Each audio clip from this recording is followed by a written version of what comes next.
இந்த நேரத்துல கூட இதே கேள்வியோட நீங்க இருப்பீங்க அப்படின்னு சொன்னா நான் உங்களுக்கு ஒரு காரியம் சொல்ல ஆசைப்படுறேன். அப்போ எப்படி ஆபிரகாம் ஈசாக்கு யாக்கோப படிச்சாரோ அதே போலதான் இந்த 2K கிட்ஸா இருக்கட்டும், இந்த 90s கிட்ஸா இருக்கட்டும், யாரா இருக்கட்டும், அப்படியே தான் ஆண்டவர் படிச்சிருக்கிறாரு. அவரோட சாயலின் படி, அவருடைய ரூபத்தின்படி, அவரை போலவே தான் உங்களையும் என்னையும் படிச்சிருக்கிறாரு.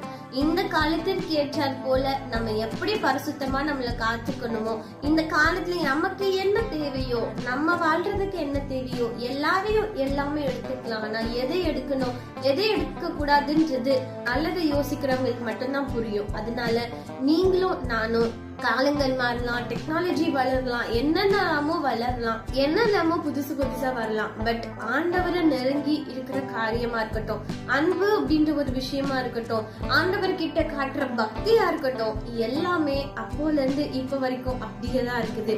நம்மளுடைய இருதயத்தின் அளவு மாறல, நம்முடைய